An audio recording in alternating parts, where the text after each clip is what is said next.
नमस्कार दोस्तों, आपके चैनल ऑनलाइन स्टडी न्यूज में एक बार फिर से स्वागत है। दोस्तों यहाँ पर आज का जो प्रश्न होने वाले हैं वो 35 क्वेश्चन है दोस्तों यहाँ पर। और टॉपिक देख लीजिएगा दोस्तों यहाँ पर, यानी कि कल का जो मैंने टॉपिक करवाया था आपको 48वें नंबर के वीडियो में दोस्तों यहाँ पर, उसमें से कुछ क्वेश्चन रह गए थे तो वो कंप्लीटली कर लीजिएगा दोस्तों यहाँ पर। वो सारे कॉन्सेप्ट आपके कवर हो जाएंगे दोस्तों यहाँ पर इस वीडियो के माध्यम से।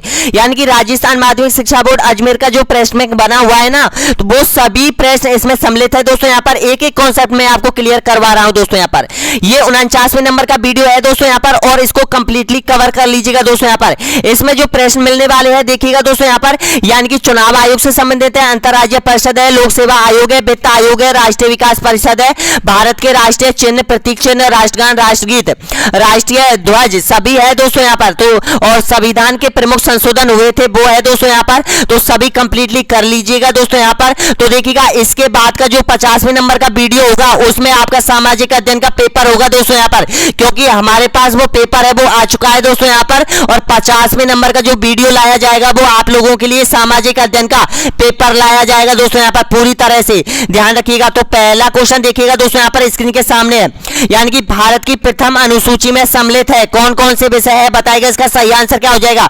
देखिएगा ऑप्शन आपके सामने है, 29 राज्य एवं संघ शासित क्षेत्रों का उल्लेख मिलता है, या फिर राज्यसभा की सीटों का बंटवारा मिलता है, या फिर राज्य एवं केंद्र सरकार के बीच संबंध मिलता है, या फिर उपयुक्त में से सभी। तो ध्यान रखना बिल्कुल सही आंसर हो जाएगा, राज्य 29 राज्यों का उल्लेख मिलता है दोस्तों यहाँ पर, बिल्कुल राइट आंसर हो जाएगा। ए ऑप्शन बिल्कुल सही है दोस्तों यहाँ पर। देखिएगा दोस्तों यहाँ पर ये पार्ट यानी कि भारत का पार्ट 2 है दोस्तों यहाँ पर, यानी कि भारतीय संविधान में जो चल रहा था उसका पार्ट मैंने 48वें वीडियो में करवा दिया था, ये यहाँ पर 49वें वीडियो में उसका पार्ट 2 चल रहा है दोस्तों यहाँ पर। इसके बाद जो रह गया है वो हम राज्य की तरफ एंट्री करेंगे दोस्तों यहाँ पर। राज्य में जो रह रहे हैं दोस्तों यहाँ पर, मुख्यमंत्री रह रहा है, राज्यपाल रह रहा है और पंचायती राज व्यवस्था रह रही है दोस्तों यहाँ पर। ये तीन चीज आपकी राज्यों से संबंधित रह रही है दोस्तों यहाँ पर, तो इनको भी हम जल्द ही कवर करने वाले हैं दोस्तों यहाँ पर। बीच में एक पेपर डाल के यानी कि मुख्यमंत्री, राज्यपाल, पंचायती राज व्यवस्था ये कंप्लीट कर दिया जाएगा दोस्तों यहाँ पर। नेक्स्ट क्वेश्चन देखिएगा दोस्तों यहाँ पर, अगला क्वेश्चन है यहाँ पर,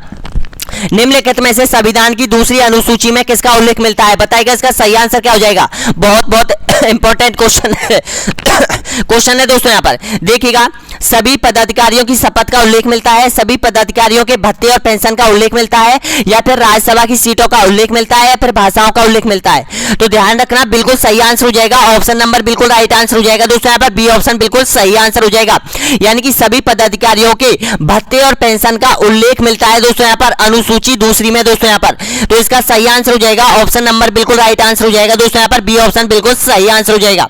और सभी 35 प्रश्नों में से कितने प्रश्न आपने सही किए जरूर बताना दोस्तों यहाँ पर। देखिएगा मौलिक अधिकार किस देश के संविधान से ग्रहण किए गए हैं बताएगा। ब्रिटेन से, ऑस्ट्रेलिया से, जापान से, या फिर अमेरिका के संविधान से। तो बिल्कुल सही आंसर बताएगा दोस्तों यहाँ पर। तो ध्यान रखना बिल्कुल राइट आंसर हो जाएगा, ऑप्शन नंबर डी यहाँ पर बिल्कुल सही आंसर हो जाएगा दोस्तों यहाँ पर। अमेरिका के संविधान से मौलिक अधिकार ग्रहण किए गए हैं दोस्तों यहाँ पर, भारतीय संविधान में मिलाया गया था। नेक्स्ट क्वेश्चन देखिएगा, यानी कि संविधान के किस अनुच्छेद में बोलने की स्वतंत्रता का उल्लेख मिलता है दोस्तों। बहुत इंपॉर्टेंट क्वेश्चन है, ध्यान रखिएगा दोस्तों यहाँ पर। बोलने की स्वतंत्रता का अधिकार किस अनुच्छेद में मिलता है? अनुच्छेद 43A, अनुच्छेद 32A, अनुच्छेद 19A, या फिर अनुच्छेद 15। तो ध्यान रखना बिल्कुल सही आंसर हो जाएगा। आरपीएससी ने पिछले एग्जाम में पूछा है दोस्तों यहाँ पर ये क्वेश्चन, और राजस्थान पुलिस में भी पूछा है दोस्तों यहाँ पर, दिल्ली पुलिस में भी पूछा है। तो इसका सही आंसर हो जाएगा ऑप्शन नंबर सी यहाँ पर बिल्कुल राइट आंसर हो जाएगा, यानी कि 19A में, यानी कि स्वतंत्रता, बोलने की स्वतंत्रता का अधिकार मिलता है दोस्तों यहाँ पर, उल्लेख मिलता है। नेक्स्ट क्वेश्चन देखिएगा, यानी कि भारत के नियंत्रक महालेखा परीक्षक की नियुक्ति किसके द्वारा की जाती है बताएगा। प्रधानमंत्री के द्वारा, उपराष्ट्रपति के द्वारा, राष्ट्रपति के द्वारा, या फिर राज्यपाल के द्वारा। तो देखिएगा दोस्तों यहाँ पर बिल्कुल सही आंसर हो जाएगा, ऑप्शन नंबर बिल्कुल राइट आंसर हो जाएगा, राष्ट्रपति के द्वारा इसकी नियुक्ति की जाती है दोस्तों यहाँ पर। और देखिएगा इसका जो वेतन है वो कितना मिलता है आपको पता होगा, 2,50,000 रुपए, यानी कि नियंत्रक महालेखा परीक्षक का वेतन होता है दोस्तों यहाँ पर। ये ध्यान रख लीजिएगा दोस्तों यहाँ पर। अगला क्वेश्चन देखिएगा दोस्तों यहाँ पर, नेक्स्ट क्वेश्चन है, भारत में सार्वजनिक धन का संरक्षक कौन होता है बताएगा। वित्त आयोग होता है, भारतीय संचित निधि होती है, या फिर नियंत्रक महालेखा परीक्षक होता है, या फिर राष्ट्रपति होता है। तो बताइएगा इसका सही आंसर क्या हो जाएगा। तो दोस्तों बिल्कुल राइट आंसर हो जाएगा, नियंत्रक महालेखा परीक्षक होता है दोस्तों यहाँ पर। ये सार्वजनिक धन का रक्षक होता है दोस्तों यहाँ पर, क्योंकि सारा जो धन होता है, देश का जो धन होता है, उसकी देखरेख इसी विभाग के द्वारा की जाती जाती है दोस्तों यहाँ पर। इसमें जो अध्यक्ष होते हैं और जो सदस्य होते हैं उनकी नियुक्ति राष्ट्रपति के द्वारा की जाती है दोस्तों यहाँ पर। और इसके मेन जो अध्यक्ष का जो वेतन है वो यहाँ पर 2,50,000 रुपए मिलता है। तो इसका सही आंसर क्या हो जाएगा? सी ऑप्शन बिल्कुल राइट आंसर हो जाएगा। 29 क्वेश्चन और बचे हैं दोस्तों यहाँ पर। नेक्स्ट क्वेश्चन देखिएगा, भारत के महान्यायवादी का संबंध किस अनुच्छेद से है? बताना है आपको। बिल्कुल राइट, बताइएगा। देखिएगा दोस्तों यहाँ पर अनुच्छेद 77 से, या फिर अनुच्छेद 85, या फिर अनुच्छेद 76, या फिर अनुच्छेद 66 से। तो ध्यान रखना, बिल्कुल सही आंसर हो जाएगा महान्यायवादी। आपको पता है महाधिवक्ता और महान्यायवादी, महान्यायवादी होता है केंद्र में होता है दोस्तों यहाँ पर, जिसकी नियुक्ति राष्ट्रपति के द्वारा की जाती है अनुच्छेद 76 के अनुसार। तो इसका सही आंसर हो जाएगा सी ऑप्शन बिल्कुल राइट आंसर हो जाएगा, अनुच्छेद 76 हो जाएगा।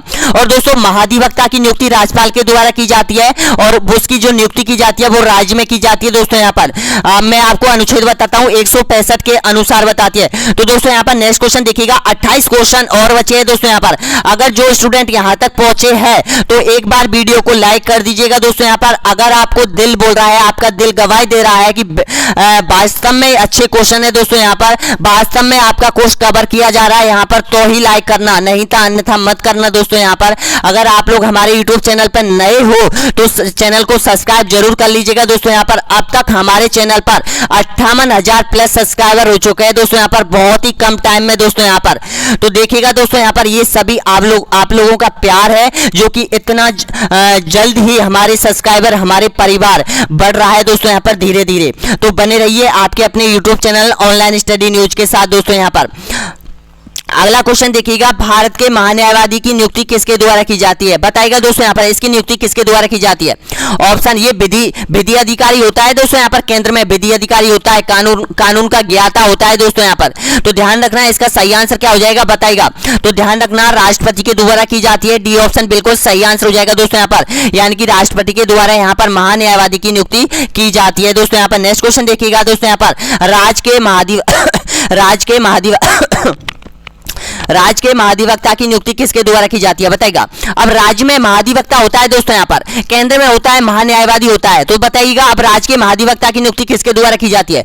बताइएगा। ऑप्शन आपके सामने है, प्रधानमंत्री, राज्यपाल, राष्ट्रपति या फिर उपराष्ट्रपति। तो ध्यान रखना, बिल्कुल सही आंसर हो जाएगा, ऑप्शन नंबर बिल्कुल राइट आंसर हो जाएगा दोस्तों यहाँ पर, राष्ट्रपति के द्वारा की जाती है, सॉरी राज्यपाल के द्वारा की जाती है दोस्तों यहाँ पर, राज्यपाल। ऑप्शन नंबर बी यहाँ पर बिल्कुल राइट आंसर हो जाएगा, राज्यपाल के द्वारा की जाती है महाधिवक्ता की नियुक्ति। नेक्स्ट क्वेश्चन देखिएगा, राज्य के महाधिवक्ता का संबंध किस अनुच्छेद से है? बताइएगा।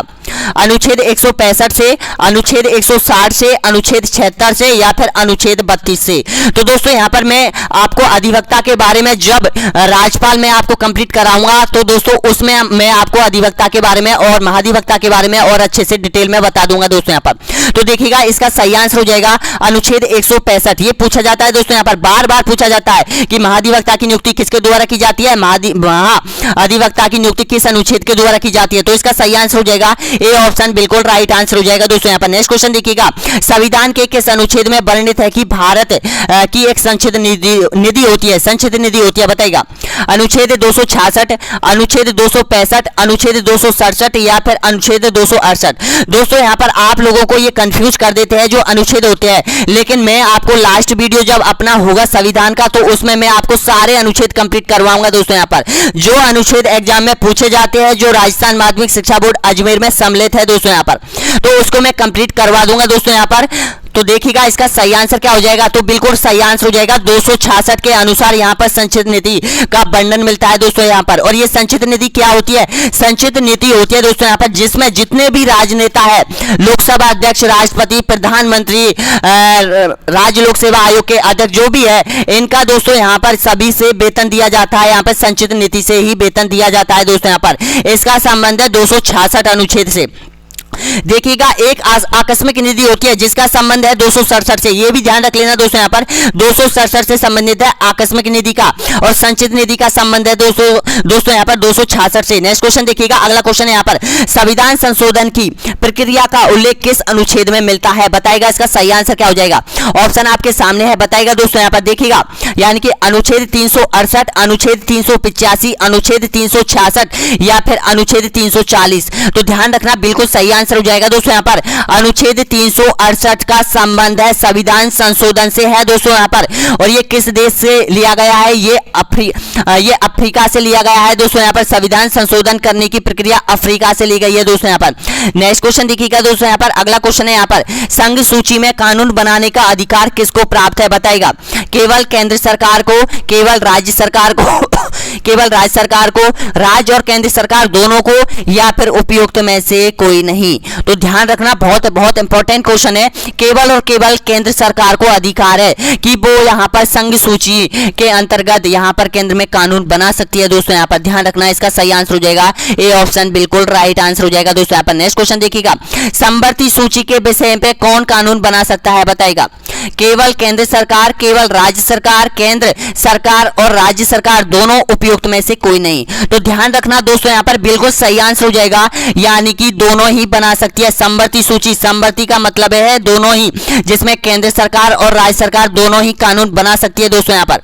नेक्स्ट क्वेश्चन देखिएगा दोस्तों यहाँ पर, अगला क्वेश्चन है, संविधान के किस अनुच्छेद के द्वारा राष्ट्रपति राज्यों में राष्ट्रपति शासन लगा सकता है? बताएगा दोस्तों यहाँ पर अनुच्छेद 360 के तहत, अनुच्छेद 356 के तहत, अनुच्छेद 352 के तहत। तो बताएगा इसका सही आंसर क्या हो जाएगा? तो बिल्कुल सही आंसर हो जाएगा अनुच्छेद 356 के तहत राज्यों में राष्ट्रपति शासन लगा सकता है दोस्तों यहाँ पर। तो इसका सही आंसर हो जाएगा ऑप्शन नंबर, बिल्कुल राइट आंसर हो जाएगा दोस्तों यहाँ पर, यानी कि बी ऑप्शन बिल्कुल सही आंसर हो जाएगा। अभी वर्तमान में किस राज्य में राष्ट्रपति शासन लगा हुआ है? जम्मू कश्मीर में लगा हुआ है, और वो 356 के अनुरूप ही लगा हुआ है दोस्तों यहाँ पर, ये ध्यान रख लेना। 360 का संबंध है वित्तीय आपात से है दोस्तों यहाँ पर, ध्यान रख लेना। और 352 का संबंध है बाहरी आक्रमण से संबंधित है, ये भी ध्यान रख लेना। तीनों पूछे जाते हैं दोस्तों यहाँ पर। नेक्स्ट क्वेश्चन देखिएगा दोस्तों यहाँ पर, वित्तीय आपातकाल का संबंध किस अनुच्छेद से है? बताएगा अनुच्छेद 360 से, अनुच्छेद 356 से, या फिर अनुच्छेद 352 से, या फिर अनुच्छेद 354 से?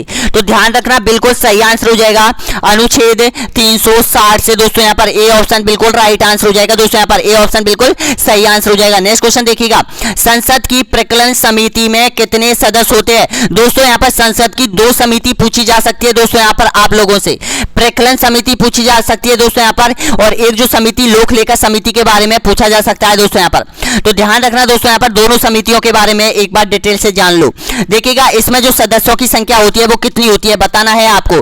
बताएगा ऑप्शन आपके सामने है दोस्तों यहाँ पर, देखिएगा 40 सदस्य होते हैं, 20 सदस्य होते हैं, 30 सदस्य होते हैं, या फिर 15 सदस्य होते हैं? तो ध्यान रखना, बिल्कुल सही आंसर हो जाएगा ऑप्शन नंबर, बिल्कुल राइट आंसर हो जाएगा 15 सदस्य होते हैं, यानी कि डी ऑप्शन बिल्कुल सही आंसर हो जाएगा दोस्तों यहाँ पर। यानी कि 30 सदस्य होते हैं दोस्तों यहाँ पर, 30 सदस्य होते हैं जो कि लोकसभा के सदस्य होते हैं। सभी जो प्रकलन समिति में जो सदस्य होते हैं सभी लोकसभा के सदस्य होते हैं, और जिसमें होते हैं कितने? 30 सदस्य होते हैं, और जो 15 सदस्य होते हैं दोस्तों यहाँ पर लोक लेखा समिति में होते हैं। ये ध्यान रखिएगा दोस्तों यहाँ पर। यहाँ पर कंफ्यूज है दोस्तों यहाँ पर, मैं आपको एक बात पर ये क्लियर कर देता हूं, यानी कि जो प्रकलन समिति में होते हैं वो 30 सदस्य होते हैं दोस्तों यहाँ पर, और सभी लोकसभा के सदस्य होते हैं दोस्तों यहाँ पर। नेक्स्ट क्वेश्चन देखिएगा दोस्तों यहाँ पर, अगला क्वेश्चन है, लोक लेखा समिति में कुल सदस्यों की संख्या कितनी होती है? बताएगा ऑप्शन आपके सामने है, बताइएगा दोस्तों यहाँ पर 15 सदस्य, 7 सदस्य, 20 सदस्य, या फिर 22 सदस्य? तो ध्यान रखना दोस्तों यहाँ पर, बिल्कुल सही आंसर हो जाएगा ऑप्शन नंबर बिल्कुल राइट आंसर हो जाएगा 22 सदस्य होते हैं दोस्तों यहाँ पर।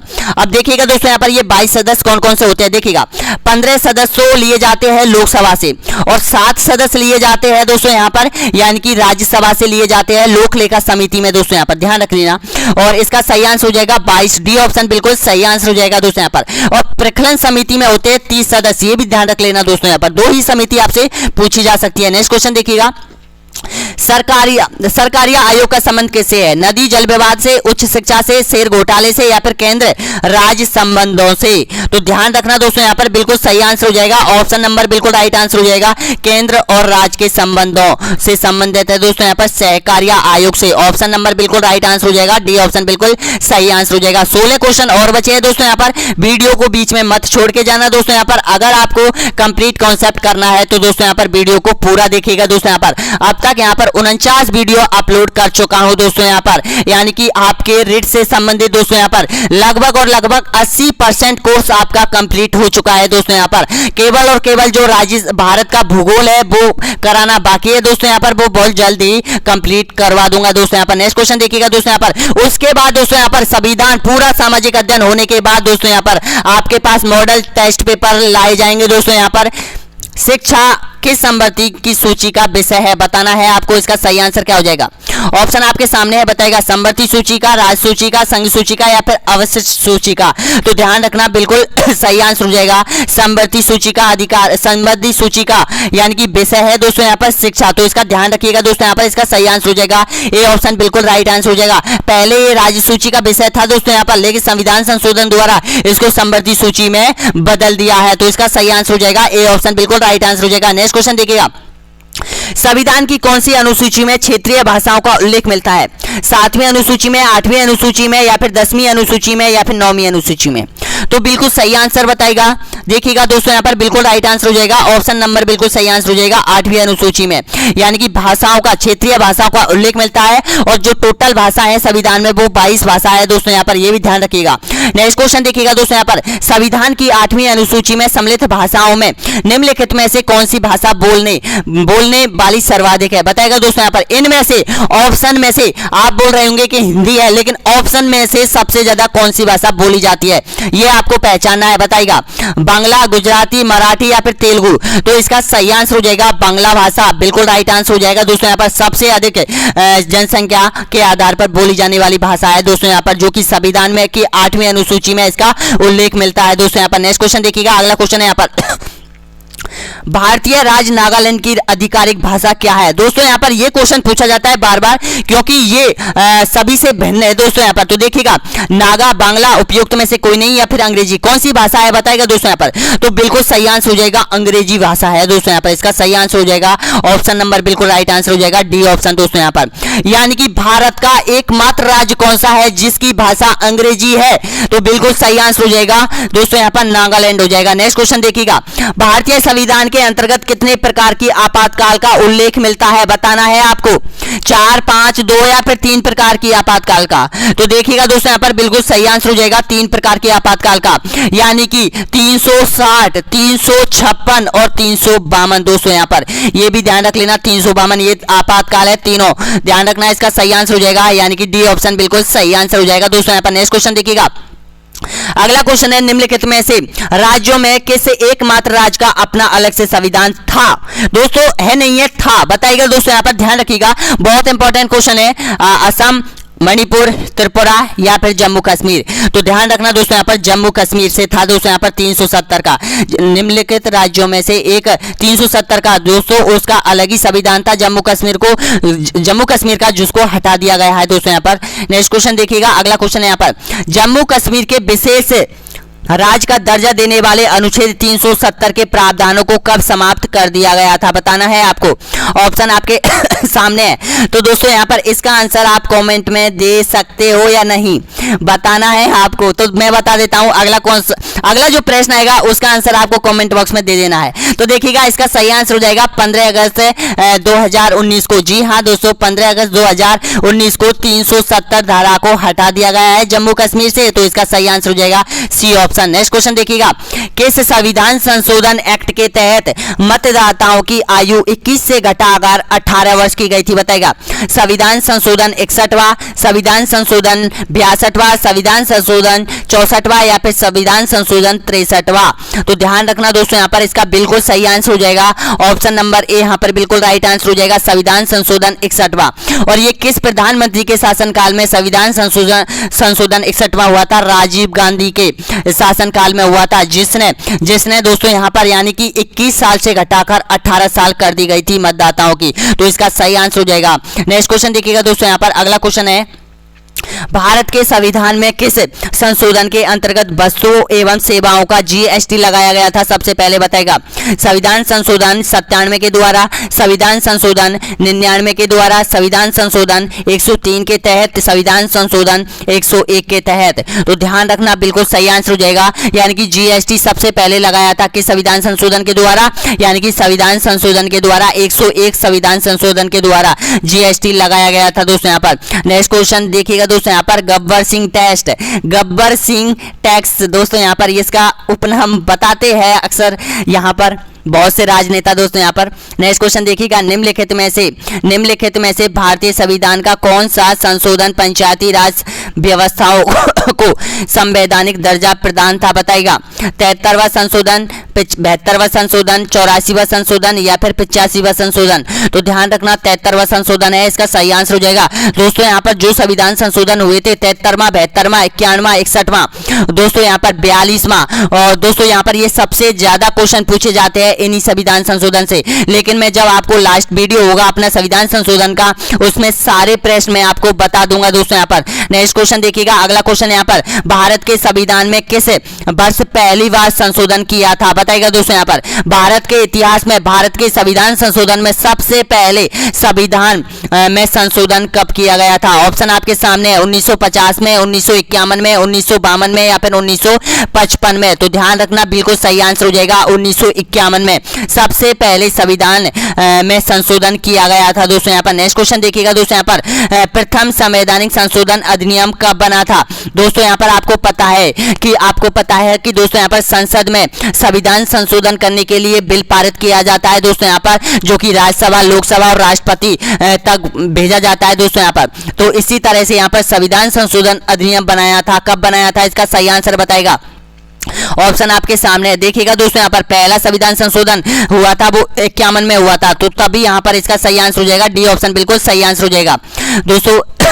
यानी कि पहले एक बिल पारित किया गया था संविधान संशोधन का कि इस आधार पर हम संविधान संशोधन कर सकते हैं संविधान के अनेक अनुच्छेदों में, तो उसी आधार पर पहला संविधान संशोधन किया गया था 1951 में दोस्तों। यहाँ पर नेक्स्ट क्वेश्चन देखिएगा, अगला क्वेश्चन है 74वें संविधान संशोधन का संबंध निम्न में से किस विषय से है? बताएगा इसका सही आंसर क्या हो जाएगा? इसका आंसर आपको कमेंट बॉक्स में देना है दोस्तों। यहाँ पर बहुत इंपॉर्टेंट क्वेश्चन है दोस्तों। यहाँ पर इसका आंसर आपको कमेंट बॉक्स में देना है। ग्राम पंचायतों से, नगर पालिकाओं से या फिर जिला परिषद से या फिर कृषि उत्पाद बाजार समिति से, तो इसका आंसर आपको कमेंट बॉक्स में देना है। नेक्स्ट क्वेश्चन देखिएगा, 74वें संविधान संशोधन का संबंध निम्नलिखित में से किस विषय से है? बताएगा दोस्तों। यहाँ पर ये आ गया है, इसका आंसर आपको कमेंट बॉक्स में देना है। नेक्स्ट क्वेश्चन देखिएगा, भारत का राष्ट्रीय प्रतीक चिन्ह अशोक स्तंभ कब अपनाया गया था? इसका सही आंसर बताएगा दोस्तों। यहाँ पर अशोक स्तंभ कब अपनाया गया था? इसका सही आंसर बताना है 26 जनवरी 1935 को या फिर 26 जनवरी 1924 को या फिर 26 जनवरी 1950 को। तो बिल्कुल सही आंसर हो जाएगा, यानी कि 26 जनवरी 1950 को दोस्तों यहाँ पर अशोक स्तंभ अपनाया गया था, और जो कि सारनाथ स्तंभ से लिया गया है दोस्तों। यहाँ पर ये प्रतीक चिन्ह भारत का है। नेक्स्ट क्वेश्चन देखिएगा, भारत के संविधान सभा द्वारा राष्ट्रीय ध्वज को भारतीय संविधान में कब अपनाया गया था? इसका सही आंसर बताएगा। ऑप्शन आपके सामने है 24 जुलाई 1947 को, 26 जनवरी 1950 को या फिर 24 जनवरी 1949 को या फिर 22 जुलाई 1947 को। तो ध्यान रखना 22 जुलाई 1947 का सही आंसर हो जाएगा। ऑप्शन नंबर बिल्कुल राइट आंसर हो जाएगा, 22 जुलाई 1947 हो जाएगा। नेक्स्ट क्वेश्चन देखिएगा दोस्तों, यहाँ पर अगला क्वेश्चन है यहाँ पर, यानी कि राष्ट्रगान को भारतीय संविधान सभा ने कब स्वीकार किया था? बताएगा यानी कि 27 दिसंबर 1911 को, 24 जनवरी 1950 को या फिर 26 जनवरी 1950 को या फिर 15 अगस्त 1947 को। तो ध्यान रखना बिल्कुल सही आंसर हो जाएगा दोस्तों यहाँ पर, यानी कि राष्ट्रगान को भारतीय संविधान सभा ने कब स्वीकार किया था? तो 24 जनवरी 1950 बिल्कुल सही आंसर हो जाएगा, बी ऑप्शन बिल्कुल राइट आंसर हो जाएगा मेरे दोस्तों। यहाँ पर तो देखिएगा दोस्तों, यहाँ पर बिल्कुल सही आंसर हो जाएगा, बी ऑप्शन बिल्कुल सही आंसर हो जाएगा। तो इस तरह से आप लोगों ने यहाँ पर 35 क्वेश्चन कंप्लीटली कर लिए हैं दोस्तों। यहाँ पर अब बताने का समय है कि आप लोगों ने 35 प्रश्नों में से कितने प्रश्न सही किए हैं दोस्तों यहाँ पर, और प्लीज बता दीजिएगा दोस्तों यहाँ पर, और एक बार लाइक कर दीजिएगा दोस्तों यहाँ पर। देखिएगा दोस्तों यहाँ पर एक बात और बता देना चाहता हूँ, हमारे चैनल की एक प्लेलिस्ट बनी हुई है दोस्तों यहाँ पर, और उस प्लेलिस्ट में सारे वीडियो डले हुए हैं दोस्तों यहाँ पर। आप आइकन को देख सकते हो अच्छी तरीके से। दोस्तों जो भी स्टूडेंट रेट की तैयारी कर रहा है वो हर कॉन्सेप्ट अगर करना चाहता है कवर, तो एक से लेकर पूरे टोटल 50 वीडियो या 49 वीडियो जितने भी वीडियो है दोस्तों यहाँ पर उनको कवर कर लीजिएगा प्लेलिस्ट में दोस्तों यहाँ पर, या फिर आप चैनल की वीडियो में जा सकते हो दोस्तों यहाँ पर। उसमें राजस्थान जीके से लेकर जिससे राजस्थान का कल्चर, राजस्थान का इतिहास, राजस्थान की राजनीति, राजस्थान की राज व्यवस्था दोस्तों यहाँ पर सब कंप्लीट है। भारत का प्राचीन इतिहास है दोस्तों यहाँ पर, मुगल काल, सब चीज, भारत का संविधान है दोस्तों यहाँ पर। अब तक जो आपके जो सिलेबस है रेट में आपको पता है कि आपका जो सिलेबस है वो कितना है, यानी कि 105 सिलेबस है दोस्तों यहाँ पर, यानी कि आपका 105 आपके सिलेबस में कॉन्सेप्ट है सामाजिक अध्ययन में। तो दोस्तों यहाँ पर उसमें से मैंने लगभग यहाँ पर 90 कॉन्सेप्ट आपके कवर करा चुका हूं दोस्तों यहाँ पर। अगर 90 कॉन्सेप्टों में से मैं आज कह सकता हूं दोस्तों यहाँ पर कि यहाँ से 80% हूबहू वही प्रश्न पूछे जाएंगे जो कि हमारे अब तक 9000 से 10000 प्रश्न मैंने कंप्लीट कराए हैं दोस्तों यहाँ पर। अगर आपने कंप्लीटली वीडियो देखे हैं तो 100% अब की बार आपका शॉर्ट सिलेक्शन होगा दोस्तों यहाँ पर। मेरी खुद अंतरात्मा बोल रही है दोस्तों यहाँ पर इस बात को कि ये जो प्रश्न है 16000 प्रश्न है, ये बहुत ही पावरफुल प्रश्न है दोस्तों यहाँ पर रीट के लिए। तो बहुत बहुत धन्यवाद दोस्तों यहाँ पर आप लोगों के लिए ये वीडियो देखने के लिए। तो नेक्स्ट वीडियो बहुत जल्द अपलोड किया जाएगा दोस्तों यहाँ पर, और नेक्स्ट वीडियो आपका सामाजिक अध्ययन का पेपर होगा दोस्तों यहाँ पर, यानी कि हमारे पास एक पेपर आ चुका है दोस्तों यहाँ पर, और उसको अटेंड जरूर करना दोस्तों यहाँ पर। बहुत बहुत धन्यवाद दोस्तों यहाँ पर, और शेयर करना, सभी वीडियो को शेयर जरूर करना दोस्तों अपने भाइयों के साथ।